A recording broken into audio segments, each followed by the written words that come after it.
कौसल्या सुप्रजा रामपूर्वा सन्ध्या प्रवर्तते उत्तिष्ठ नरशार्दूला कर्तव्यम् दैवमान्निकम् कौसल्या सुप्रजा रामपूर्वा सन्ध्या प्रवर्तते उत्तिष्ठ नरशार्दूला कर्तव्यम् दैवमान्निकम् उत्तिष्ठ गोविन्द उत्तिष्ठ गरुडध्वज उत्तिष्ठ कमलाकान्ता त्रैलोक्यम् मङ्गलम् कुरु उत्तिष्ठ गोविन्द उत्तिष्ठ गरुडध्वज उत्तिष्ठ कमलाकान्ता त्रैलोक्यम् मङ्गलम् कुरु मातः समस्त जगताम् मधुपेटभारे वक्षोविहारिणि मनोहर दिव्यमूर्ते श्रीस्वामिनि श्रुतजनप्रियदानशीले श्रीवेङ्कटेशसहिते तव सुप्रभातमरविन्दलोचने भवतः प्रसन्नमुखचन्द्रमण्डले इति शङ्करेन्द्रमनिताभिरक्षिते वृषशैलनाथदयिते दयानिधे अत्र्यादिसप्तर्षयस्यमुपास्य सन्ध्याम् आकाशसिन्धकमलानि मनोहराणि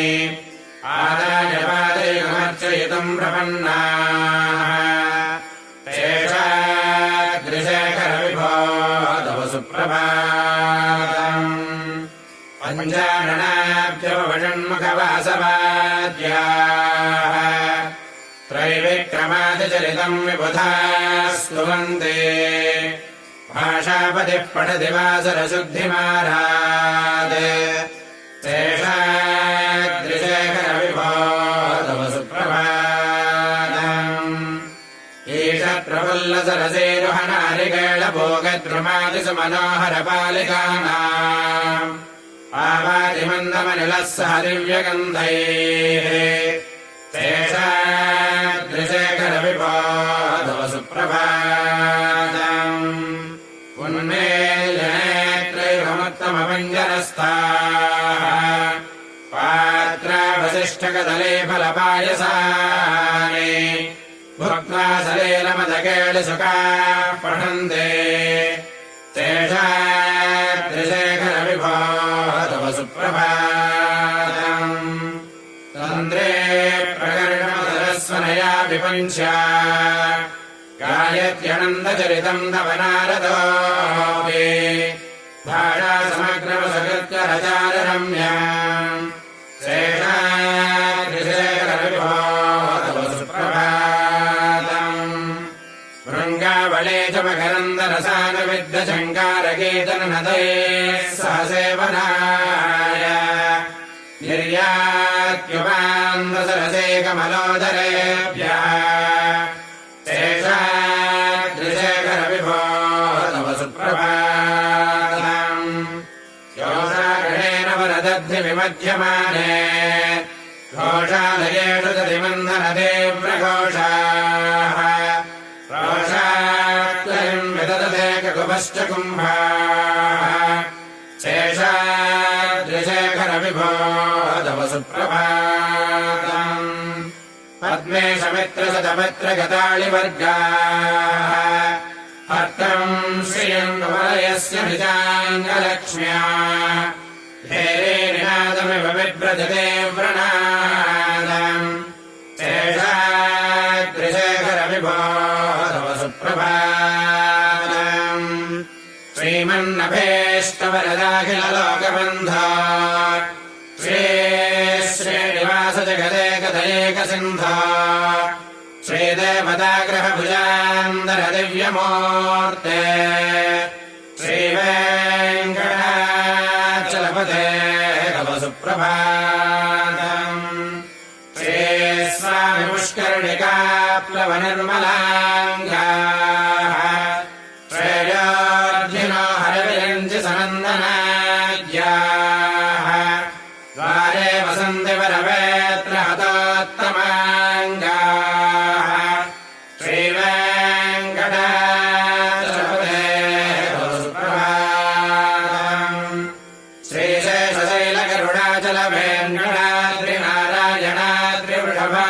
वृषाद्रिमुख्या आख्यान्वदेयवसतेरनिसंवदन्ते श्रीवेङ्कटाचलपते सुप्रभातम् सेवापरा शिवसुरेषु कृशानुधर्मरक्षाम् मुनातपममातधनाधिनाथाः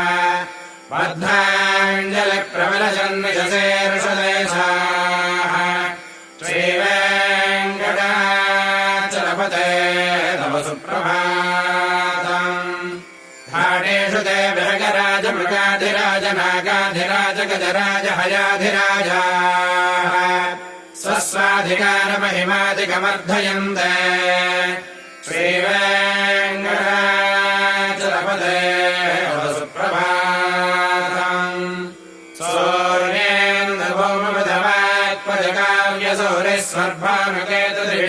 सौर्येन्द्रभौमपदवात्पदकाव्यसौरिस्वर्भानुकेतुत्रिषत्परिषत्प्रधानाः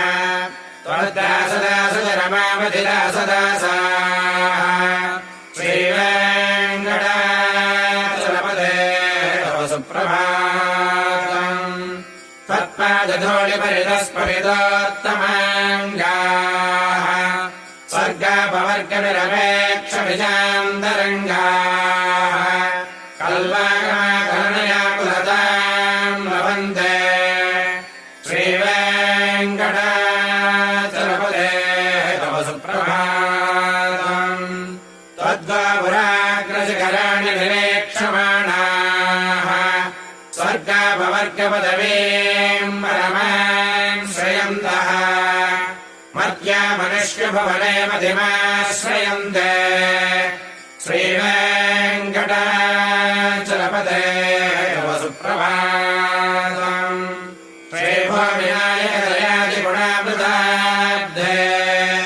देवादिदेव जगदेकशरण्यमूर्ते श्रीमन्ननन्दगरुडादिभिरर्चिताङ्घ्रे श्रीवेङ्कटाचलपते तव सुप्रभातम् श्रीपद्मनाभपुरुषोत्तमवासुदेव वैकुण्ठमाधवजनार्दनचक्रपाणे श्रीवत्सजह्नचरणागतपारिजात श्रीवेङ्कटाचलपते तव सुप्रभातम् कन्दर्पदर्पहरसुन्दरदिव्यमूर्ते कान्ताकुचाम्बरपद्मललालदुष्टे कल्याणनिर्मलगुणाकरदिव्यकीर्ते श्रीवेङ्कटाचलपते तव सुप्रभातम् मीनाकृते कपटकोलनृसिंहवर्णिन् स्वामिन् परश्वततपोधन रामचन्द्र शेषाम् सरामयधुनन्दनकल्किरूप श्रीवेङ्कटाचलपते तव सुप्रभातम् एलालवङ्कगणसारसुगन्धितेऽर्धम् दिव्यम् यत्सरति हेमघटेषु पूर्णम् धृत्वाद्यवैदिकशिखामणयः प्रकृष्टाः तिष्ठन्ति वेङ्कटपते तव सुप्रभातम् भास्वानुदेति विगजानि सरोरुहाणि सम्बोरयन्तननदैः ककुभा विहङ्गाः श्रीवैष्णवासुतमर्धितमङ्गलास्ते धामाश्रयन्ति तव वेङ्कटसुप्रभातम् ब्रह्मादयः सुरवराः समहर्षयस्ते छन्दः सनन्दनमहास्मृतयोगिवर्याः धामान्ते तव हि मङ्गलवस्तु हस्ताः श्रीवेङ्कटाचलपते तव सुप्रभातम् लक्ष्मीनिवासनिरमद्यगुणैकसिन्धा संसारसागरसमुत्तरणैकसेतो वेदान्तवेद्यनिजवैभवभक्तभोग्य श्रीवेङ्कटाचलपते तव सुप्रभातम् इत्थम् वृषाचलपतेरिव सुप्रभातम् हे मानवाः प्रतिदिनम् पठितम् प्रवृत्ताः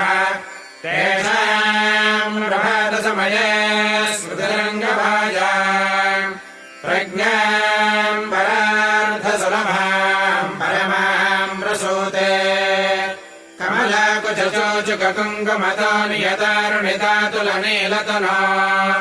कमलायतलोचनलोकपते विजयी भव वेङ्कटशैलपते सचतुर्मुख पञ्चमुख प्रमुखाखिल दैवतमौलिमणे शरणागतवत्सलसारणिधे परिपालय माम् वृषशैलपते अधिवेलतया तव दुर्विषहैरनवेलकृतैरपराधसदैः भरितम् भरितम् वृषशैलपते परया कृपया परिपाहि हरे अधिवेङ्कटशैलमुदारमतेर्जनताभिमताधिकदानरतात् परदेवतया कथितान्निगमै कमलादयितान्न परङ्कलये कलवेणुरवापशकोपवधूशतकोटिवृता स्वरकोटिसमात् प्रतिवल्लविकाभिमतात् सुखदात् वसुदेवसुतान्न परङ्कलये अभिराम गुणाकरदाशरथे जगते कधनुर्धरधीरमते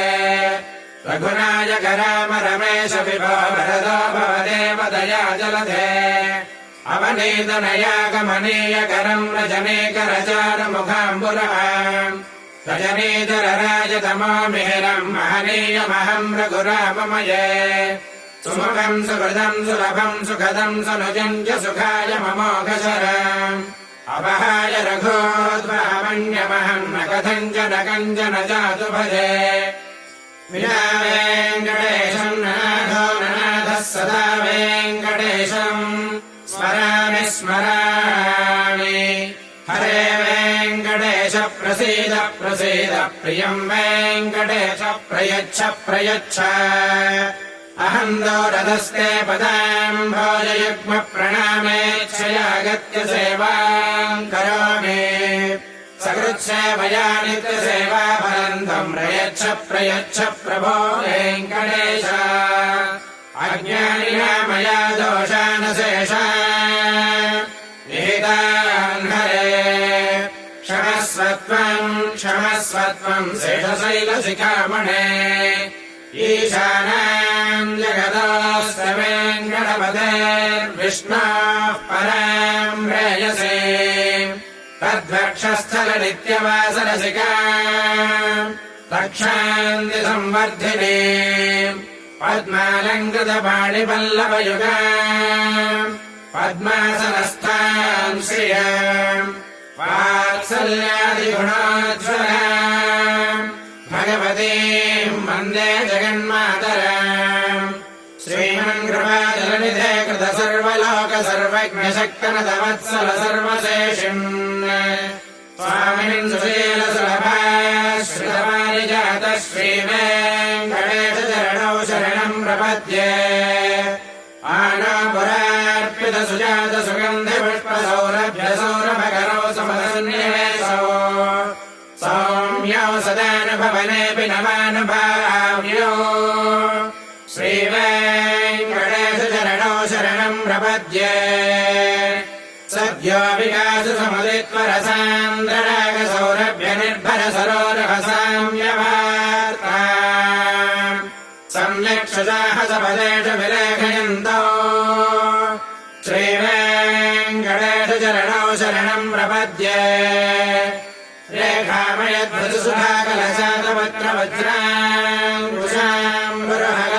रेखामयध्वजसुधाकलशातपत्रवज्राङ्कुशाम्बुरहकल्पकशङ्खचक्रैः भव्यैरलङ्कृतजलोपरतत्त्वचिह्नैः श्रीवेङ्कटेशचरणौ शरणम् प्रपद्ये ताम्रोदरद्युतिपराजितपद्मरागौ बाह्यैर्महाभिरविभूतमहेन्द्रनीलो उद्यन्नखांशभिरुदस्तशशाङ्कभासो श्रीवेङ्कटेशचरणौ शरणम् प्रपद्ये सप्रेमभीतिकमलाकरपल्लवाभ्याम् संवाहनेऽपि सपदिक्रममादधानो कान्ताववाङ्मनसगोचरसौ कुमार्यौ श्रीवेङ्कटेशचरणौ शरणम् प्रपद्ये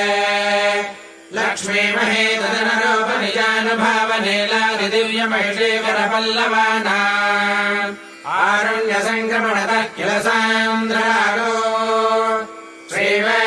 श्रीवेङ्कटेशचरणौ शरणम् प्रपद्ये मद्विषि शिवादिकिरीटकोटिप्रत्युत्तरीर्तनवरत्नमहाप्ररोहैः वीराजविधिमुदारमुपादधानो श्रीवेङ्कटेशचरणौ शरणम् प्रपद्ये विष्णाः पदे परमयित्युदितः प्रशंसो यो मद्भवत्स इति भाग्यदयाप्युपात्तो भूयस्तथेति तव पाणितलप्रतिष्ठौ श्रीवेङ्कटेशचरणौ शरणम् प्रपद्ये पार्थाय तत्सदृशनारथिनात्मयैव यो दर्शितो स्वचरणौ शरणम् व्रजते भूयोऽभिमह्यमिहतो करदर्शितौ ते श्रीवेङ्कटेशचरणौ शरणम् प्रपद्ये मन्नोऽर्धिकार्यपणे विकटाटमेतः श्रीवेङ्कटाद्रिशिखरेशरशिश्रुतीनाम् चित्तेऽप्यनन्यमनसा समाहितौ ते श्रीवेङ्कटेशचरणौ शरणम् प्रपद्ये अम्लानहृष्यत वनेतलकेर्णपुष्पो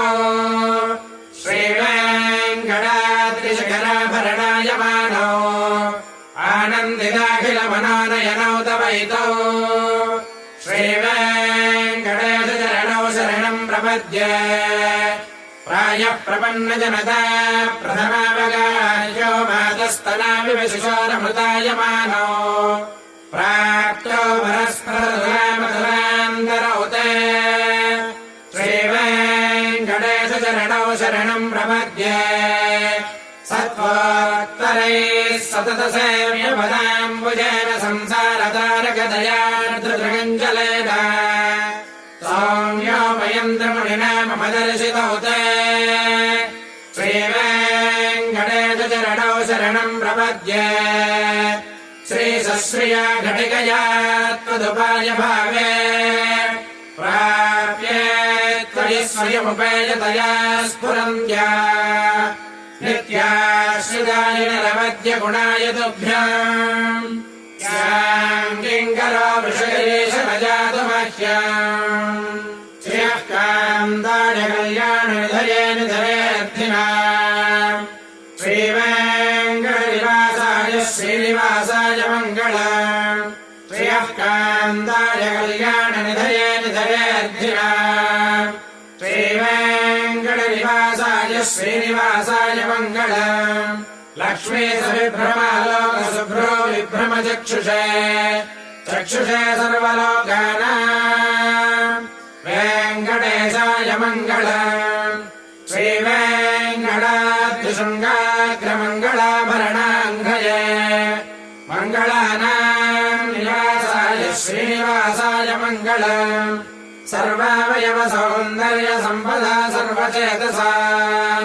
सदा सम्मोहनायास्तु वेङ्कटेशाय मङ्गलम् नित्याय निरवध्याय सत्यानन्दचिदात्मने सर्वान्तरात्मने श्रीमद्वेङ्कटेशाय मङ्गलम् सतः सर्वविदे सर्वशक्तये सर्वशेषिणे सुलभाय सुशीलाय वेङ्कटेशाय मङ्गलम् परस्मै ब्रह्मणे पूर्णकामाय परमात्मने प्रयुञ्जे परतत्त्वाय वेङ्कटेशाय मङ्गलम् आकालतत्त्वमश्रान्तमात्मनामनुपश्यताम् अदृक्यमतरोपाय वेङ्कटेशाय मङ्गलम् प्रायस्वचरणो पुंसाम् शरण्यत्वेन पाणिना कृपया दिशते श्रीमद्वेङ्कटेशाय मङ्गलम् दयामृततरङ्गिण्या तरङ्गैरिव शीतलैः अपाङ्गैः सिञ्चते विश्वम् वेङ्कटेशाय मङ्गलम् स्रग्भूषाम्बरहेतीनाम् सुषमामहमूर्तये सर्वार्तिशमनायास्तु वेङ्कटेशाय मङ्गलम् श्रीवैकुण्ठविरक्ताय स्वामि पुष्करिणीतटे रमया रममाणाय वेङ्कटेशाय मङ्गलम् श्रीमत्सुन्दरजामातृमुनिमानसवासिने सर्वलोकनिवासाय श्रीनिवासाय मङ्गलम्